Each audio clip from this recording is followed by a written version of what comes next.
I returned home when I was 29 after a failed marriage. My wife June cheated on me. I exploded. I beat the crap out of her lover and his brother when he intervened, and spent the night in jail. However, my shark lawyer not only released me after one night, but dropped the charges against me. One of her law partners also got the asshole's civil suit dismissed by mutual consent of the parties, when a private investigator she hired caught them buying drugs and threatened to turn the assholes in to the police. When I returned to my hometown, a suburb of a major American metropolitan area, I had only a few $1,000s, but no alimony or child support. We didn't have kids just because June didn't want them. No responsibilities, and a promising new job. I tried to figure out why I wanted to start over in my hometown. It probably had to do with the fond memories I had of my childhood there, even though my parents now lived 2,500 kilometers away. I couldn't wait to see my old school friends, especially Jimmy Andrus. Jimmy and I bonded over athletics at first, but became inseparable because we found common ground at every level.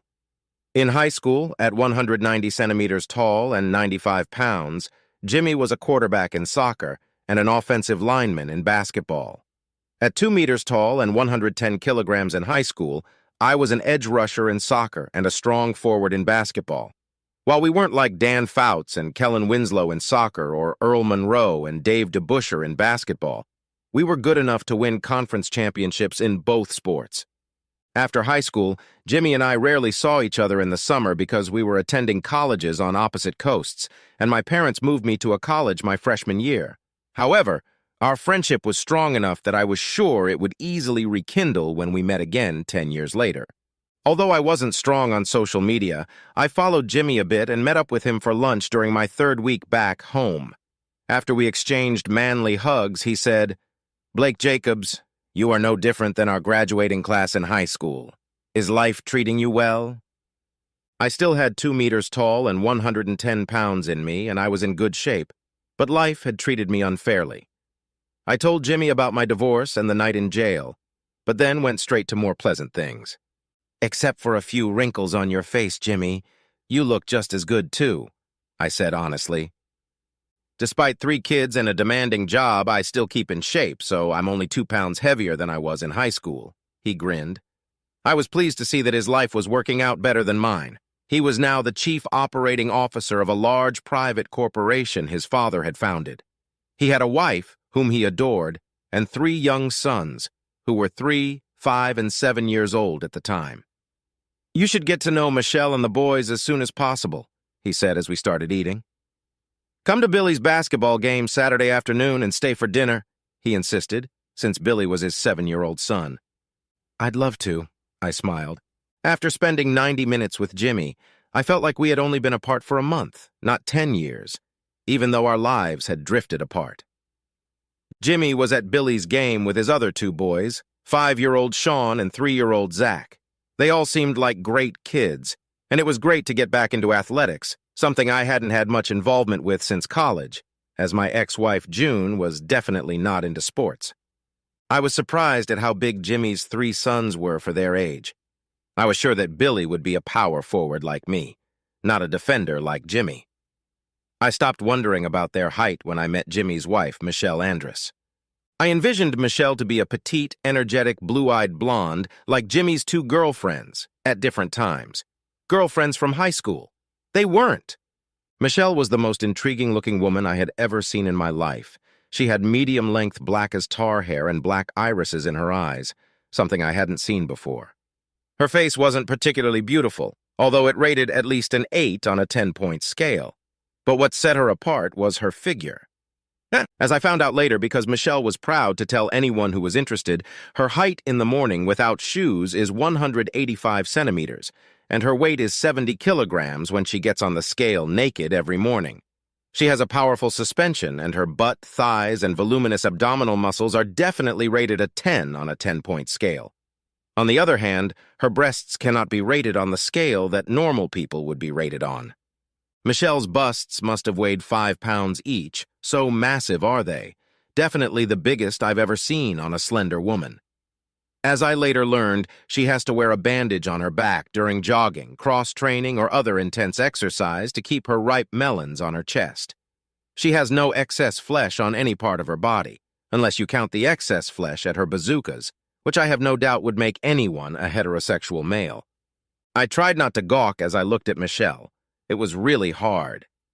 However, she acted like a mom, not a sex symbol, so eventually I was able to curb my lust.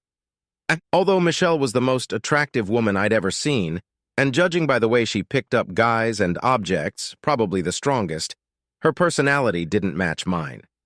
She, to put it as politely as possible, likes her tea strong, actually a cup of green tea that's half cold. Bold and sassy.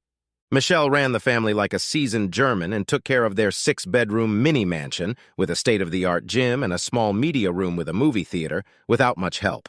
Everyone, including Jimmy, stood in line. I have to admit that the boys, although very active, otherwise normal kids, were the most well-mannered I have ever seen in my life. As time went on, Michelle and I never really developed a liking for each other. For the most part, we were pleasant to each other, but our relationship, while not conflicted, was wary. Despite the wary relationship that Michelle and I had, I soon became a member of the family. I helped out on the weekends by taking the kids to one event or another, and Jimmy, Michelle, and I, most often with a girlfriend but sometimes without, went out almost every Saturday night, including Jimmy's business events or charity events. After I had been home for about 14 months, Michelle gave birth to another boy. I was especially helpful to Michelle with the kids. I treated them as my own, including coaching Billy's amateur basketball team while she was pregnant, including taking them somewhere for the weekend if Jimmy was out of town and she needed a vacation. I was still surprised when Michelle and Jimmy agreed without reservation that their fourth boy would be named Blake and I would be his godfather. I cried, causing Jimmy to choke up and almost cry himself, and Michelle, who was nursing little Blake with one of her giant mammary glands, jokingly called me a pathetic wuss. To give you a better idea of Michelle's character and physique, I will say that 6 months after she gave birth to her fourth boy, she was as trim as when we met and still weighed 70 pounds. I was always curious about Jimmy and Michelle's relationship, given how malleable he seemed and what a strong tea drinker she was. However, I was too polite to ask about it. However, when Jimmy and I stayed overnight out of town at a soccer game and he got drunk for the first time during my time there, he opened up to me. Although he said a lot of things and remembered almost nothing the next morning, his main theme was that Michelle was difficult to deal with, but worth it. Not only because she was such a good mother, but also because, profanity removed and proper language used, that she was the best person to sleep with in the history of mankind and wanted it all the time. A while later he continued, again stated here in a much clearer form than he actually intended. Did you know that she spends 40 minutes a day on her bust, keeping them in top shape with exercise? Did you know there are exercises for them, lotions and creams? She always sleeps on her back and wears a dozen custom-made bras that fit her perfectly and provide maximum support, and my goodness, it's worth it. I really regretted him telling me all of this because it was already hard enough to suppress arousal in Michelle's presence, and after this revelation, it was almost impossible. By the time my namesake little Blake turned 5, Jimmy and I were both 35, Michelle was 34, he was probably as close to being my son as one could ever get. We really seemed to fit together like Jimmy and I had in high school. I also had a great relationship with the other 3 boys, especially Billy, whose amateur basketball team I continued to coach, and little Blake was my honorary assistant, and who lived up to my prediction that he would be a power forward, as he was the biggest and strongest guy his age in the league. Of course, life isn't just a bed of roses, and that became abundantly clear to me and the Andrus family shortly after little Blake turned 5. Jimmy was in a work accident at one of his company's plants he was visiting and ended up in the hospital in a coma. Except for the bump and cut on his head lying in his hospital bed, he looked perfectly normal, but that wasn't the case at all. The doctors had no idea when he would come out of his coma. It could be any moment or, God forbid, never. Fortunately, he had blue ribbon health and disability insurance plans, so at least there would be no economic hardship. Michelle took the situation as well as could be expected, but even her usually stalwart demeanor failed at times, though she tried her best to stay strong for the boys' sake. About the third time I visited Jimmy in the hospital, and it became clear that his coma was likely to last a long time. I promised him, not that he heard or understood me, that I would take care of his family. Although Michelle rarely asked me for help, she never turned it down when offered, and was grateful, in her characteristically understated way, as much as she could. We plunged into a routine. On Wednesday nights, I would take all 4 boys out with me, sometimes on a particularly lucrative date, so that Michelle could have some time to herself, like going to the theater, the movies, or shopping with her mom or sister. Every Friday night, I would bring pizza and salad for everyone at Andrus's mini-mansion, and then play board games or some sports games with all 4 boys. All Saturday and Sunday, I helped Michelle take the kids around to places where they could spend the weekend, and sometimes spent Saturday nights with 1 or 2 of the boys, if I didn't have a date. On Sunday, I also helped in any way I could. This had been going on for 5 months, and the prognosis for Jimmy hadn't changed when Michelle called me at work on Friday morning. In her usual businesslike manner, she told me that there was no need to bring pizza that evening, as there was something else scheduled, and that she had to be there at 7 p.m. instead of 6:15 as usual. I didn't pay much attention to this call until I arrived at the Andrus residence at 6:57, and when I walked in, I never knocked, I was treated like a family member, and called for the boys. There was no response. Michelle walked into the living room in her robe after I'd been there for a couple minutes, and I was about to head out for my life. "Hi, Blake. I'm glad you could make it. The boys aren't around. I talked their grandparents and aunt into taking them over for the night, even though they won't have as much fun as they would with you close by. We have some things to talk over." Though she said it in a cheerful voice, it sounded a little ominous, but I was not startled when she offered me a drink. She drank the brandy in a volley and poured herself another, and then asked me to sit with her in the parlor. After a lengthy conversation with Michelle, which I wasn't used to, she gulped down her second glass of brandy, poured herself a third, and stared at me with her coal black eyes. "Blake, I hope you realize how grateful the boys and I are for your help, and how much Jimmy would appreciate it. We couldn't have done it without you." She almost exhaled, and a rare tear rolled from her left eye. "It's an honor to help. I feel like these boys have become the closest sons I could ever have," I replied sincerely. She smiled, wiped away a tear, and a second unsolicited tear that was about to spill, and then continued. "However, there is something else you can do for our family. I don't know if Jimmy told you, but I have an extremely high libido. I go crazy without sex. Jimmy and I usually have sex at least 5 times a week, even though we've been married for 14 years, she announced with determination in her voice. I figured that didn't apply to me, but I just nodded. Sure, I was blushing. "Either way, I need you to take Jimmy's place, not only in helping the kids and me with the daily chores, but also in bed." I dropped my glass. Luckily, it was almost empty and only consisted of vodka and tonic, so the little bit that spilled on the floor didn't hurt anything. "Just because I couldn't, seriously, he's the best." And like drop by drop, unfinished thoughts, let alone full sentences, flew off my lips, stuttering. "Let me explain it to you this way," Michelle continued, clearly surprised at how stunned I was. "I can't do this anymore. I need to fulfill my sexual needs. If you don't help me, I'll probably go out and sleep with random guys." Would Jimmy want that? Or would he rather have his best friend, someone he knows will treat me well and respect me, fulfill my needs? With those words, she stood up, threw off her robe, which was the only article of clothing she was wearing, and walked toward me. Her naked body was indescribably delicious. The reality was even better than the fantasy. I think I did make a weak protest when she settled on my legs and kissed my lips in a passionate way I'd never experienced before. I had no hope of resistance, however. I couldn't imagine the fortitude that would allow a horny heterosexual man like me to refuse her body. I certainly didn't have what it took. "The boys won't be back until 10 o'clock tomorrow morning. Let's see how well you can abuse me. Take me to my bedroom. You might think that dragging a 70-pound woman up the stairs would be hard. It would have been if it weren't for the fact that I was so pumped up on adrenaline and so horny that I didn't even think about it." As I lay there in a daze, I had no doubt in my mind that this was the best sexual experience of my life, by a light year. By the time we were in the shower together around 9:30 the next morning, I suddenly realized that what Jimmy had drunkenly told me years ago was true. Having this woman was the most exciting things that could happen to any man. I hoped she wouldn't abuse me too much in the future and take advantage of me because now, like Jimmy, I was probably malleable in her hands.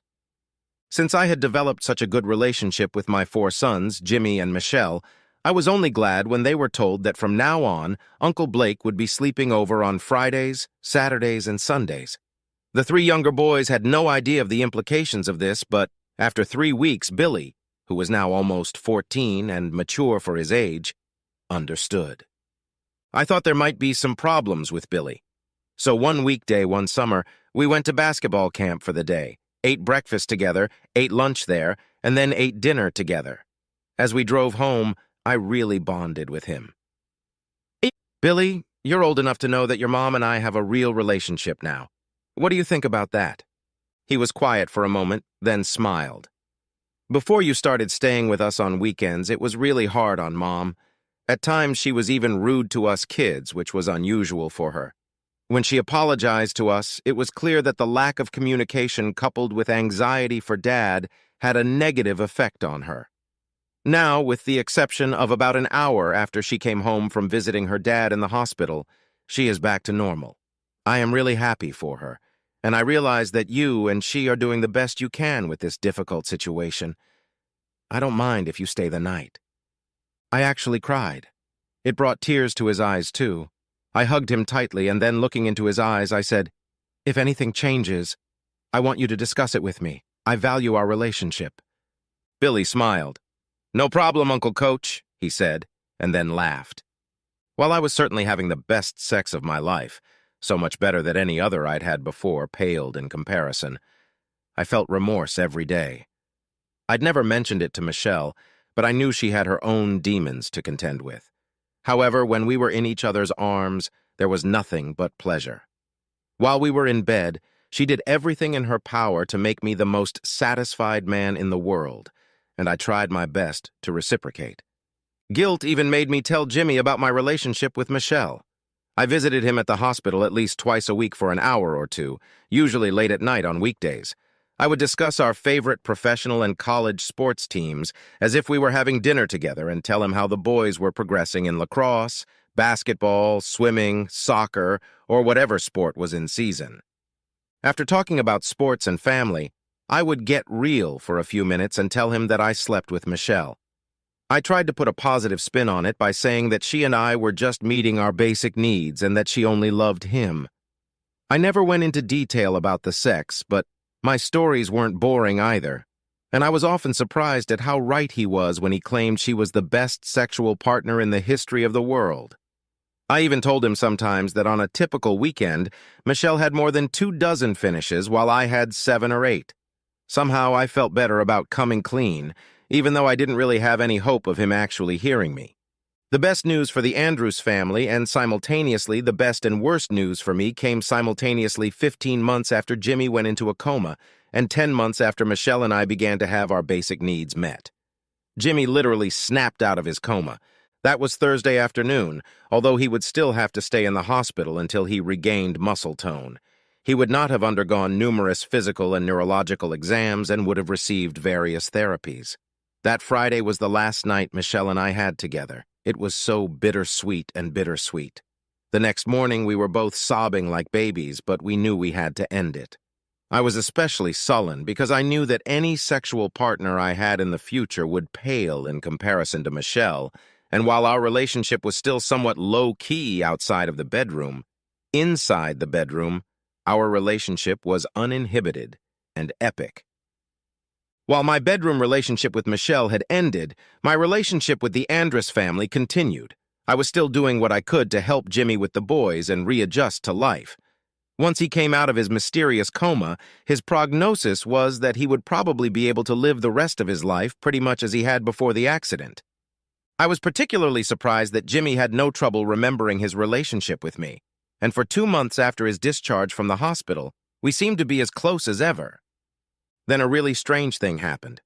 One day I was driving Jimmy, Little Blake, and Billy home after a soccer game, and Jimmy invited the boys into the house with the words, "Boys, come inside. Uncle Blake and I have something to talk about."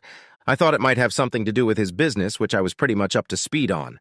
Instead, he bombarded me with words. "Blake, I want to thank you for taking care of Michelle in the bedroom while I was unwell, and for leaving gracefully when I came to my senses. That must have been difficult, considering how enjoyable your sex life with her was." Damn it! How, uh, how did you, find out? I stammered. "Did Michelle tell you?" "No. I think Michelle is too embarrassed to discuss it. You told me about it at the hospital," he replied calmly. "What the hell?" was my stellar response. "Did you hear me?" "Yes. The doctors during rehab were very impressed with my recollection of events and words I heard around the 3rd month of being in a coma. I remember virtually every word you told me about your relationship with Michelle. I know why you told me that. You're a good friend and you were tormented by guilt, but you believed her when she said she'd get it somewhere else if not from you. I know her and she didn't lie to you about it. I'm grateful that my best friend actually cared about her and the boys, not that she got involved with some asshole," he said firmly. "God, Jimmy, I don't know what to say. I still feel so damn guilty, and frankly, I'd rather you never found out, but to say I'm grateful to you for saying that would be the understatement of the decade," I somehow squeezed out. Jimmy really seemed to believe what he was saying, and there was no obvious animosity as I continued to treat his family as my own. Although the relationship with the boys was great, I noticed that Michelle began to treat me a little warmer than she had before our relationship, but it bothered me that sometimes I would catch her staring at me, or just into space. About 3 months after Jimmy's conciliatory conversation with me on a Tuesday evening, there was a knock on my apartment door shortly after I got home from work and changed out of my suit into shorts and a t-shirt. It was Michelle, wearing a raincoat despite the clear skies. "Blake, I need to talk to you about something," she mumbled rather than said. There was an expression in her coal-black eyes that I hadn't seen before, or at least hadn't noticed. They had a kind of desperate look to them. I really didn't want to be alone with her, but at the same time she was a friend of mine who clearly needed help, so I invited her in. Michelle got straight to the point. "Blake, Jimmy has changed since he got out of the hospital. He's not as passionate as he used to be, and I'm hurting.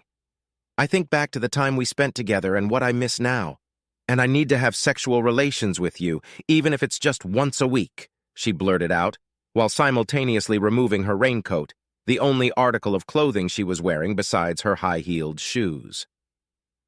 I tried to resist. I honestly and genuinely tried. However, the more she pressed and literally begged me, the more I remembered the most sexually fulfilling time of my life and felt my resolve weakening. I even tried to lock myself in my bedroom, but as I had said earlier, she was the strongest woman I had ever met, and in order to close the door in front of her, I would have had to truly hurt her, which was impossible for me. It was over, except for the guilt that had arisen. Given Michelle's desperation and the fact that I hadn't had sex since I last had her over 4 months ago, our sexual intensity was even higher than it had been in the past. I didn't think it was possible. As she took a quick shower, without my help, and put her cape back on after those 2 hours of bliss, she kissed me hard.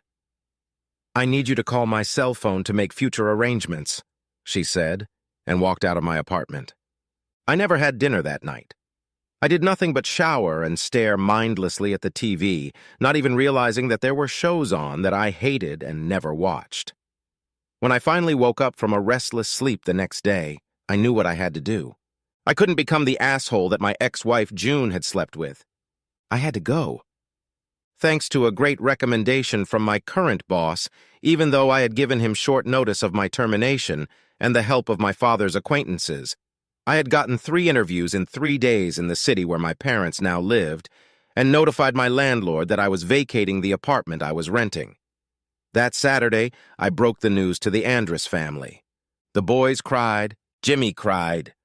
While everyone else was worried, Michelle left the house. I knew she had gone to the shed in the backyard. After coming up with some lame excuse that everyone else bought into, I tracked her down. I found her in the shed, devastated. I grabbed her wrists and pulled her tightly against me. At first, she tried to break free, but I was determined and held her tight.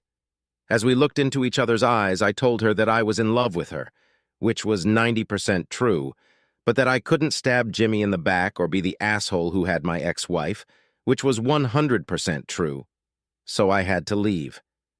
I pressed her giant breasts against my chest and kissed her hard, and then turned around and walked away, got in my car, and started my 2,500-kilometer journey to my new life. In my new home, I kept in touch with the Andrus family, mostly through social media, but also by phone. Little Blake and Zach, the second oldest boy, came to visit me twice, each time for a week. I analyzed videos of Billy playing in high school and gave him some advice. I even got on the phone with Michelle twice in the presence of other family members, once to congratulate her on the birth of her 5th child. They named the 5th child a little girl, the first female child in the Andrus family, Amanda. With 4 older brothers, she was indeed spoiled. With the exception of my personal life, things were going well in my new city, especially at work. I enjoyed my job and started making really good money for the first time, and was able to immediately buy a very nice 3-bedroom house on a large lot with a pool and basketball court. I went on dates and had fun from time to time, but Michelle spoiled me for other women.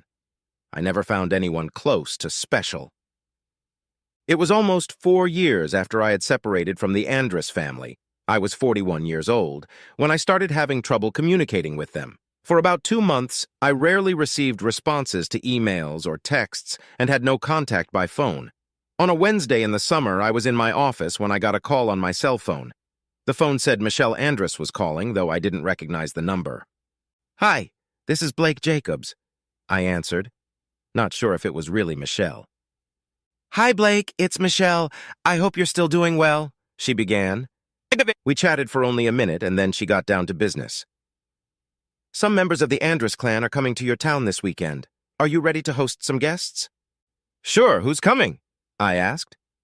"I'm not sure of the exact lineup yet, but we promise not to overwhelm you," she replied. "Sure, come. I'll be happy to see you guys. When do you expect to arrive?" "Toward evening, probably by 1 o'clock Saturday, if you don't mind." "I'll be ready. Let me give you directions in case your GPS doesn't work," I replied. The call was cut off as quickly as it came in. I was puzzled, but pleased at the same time.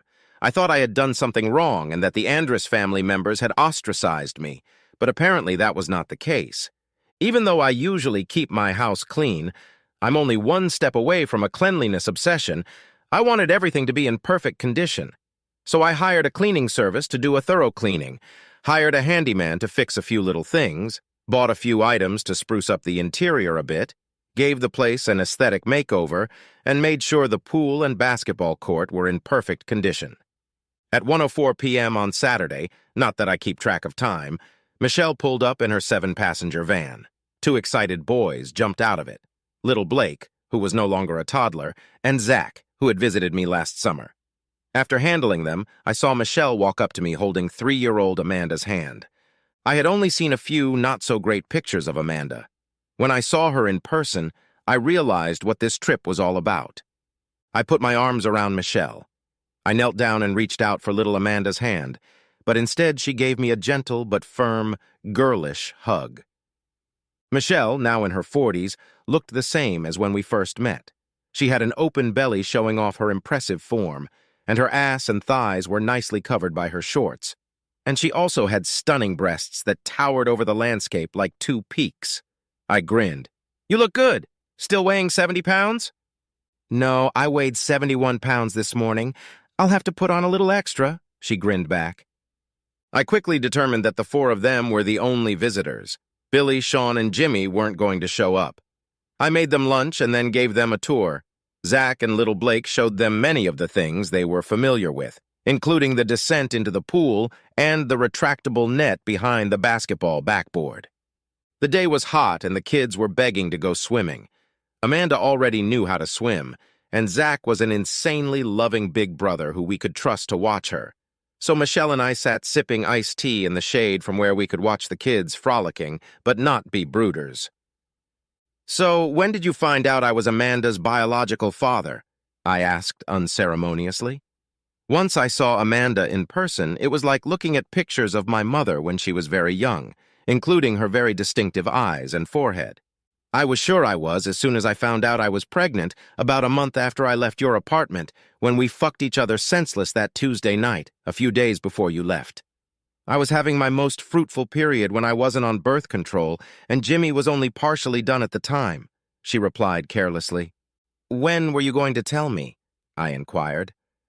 Shortly after Jimmy guessed everything, which he did about 2 months ago, and that's why the connection on our part became tenuous, she replied carelessly again. How did he find out? The DNA test. What was his reaction? And that's exactly what I was hoping for. He filed for divorce. Why were you hoping for that? Because I want to be with you, not him. Ever since his accident, he hasn't been himself, and even before that, he wasn't as good as you in bed, she said, looking through me with her coal black eyes. What makes you think I want a relationship with you? I asked. Because sex with me is the most satisfying thing you've ever had in your life.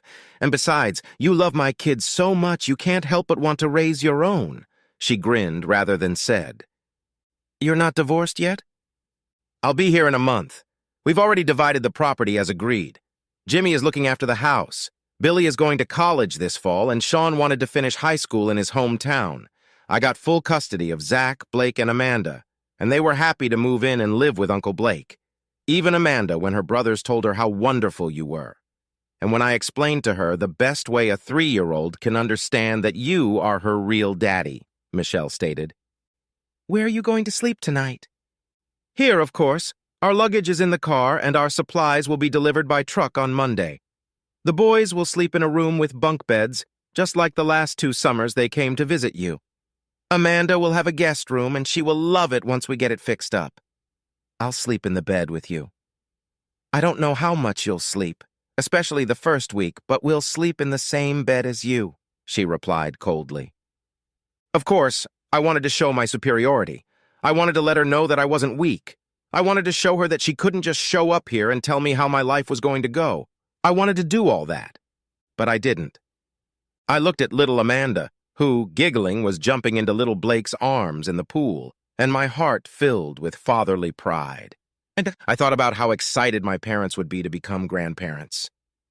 I looked at Michelle's smooth, muscular thighs and vividly remembered the pot of honey between them. I admired Michelle's stunning Michelle's busts, which were literally bursting out of her tank top. I looked into Michelle's eyes and felt the passion emanating from them penetrate my brain. So after a moment's pause to maintain the illusion of control, I replied, Sounds like a plan. Michelle and I have been married for 3 years. We won't be having any more children anytime soon because she had her fallopian tubes tied when Amanda was born. But Zach and little Blake are like family to me, and Amanda is the light of my life. I thought about how lucky I was that my best friend was in an industrial accident, and how shitty it turned out for him. I would have felt guilty about it if it weren't for the fact that it caused me nothing but pure, genuine joy and love.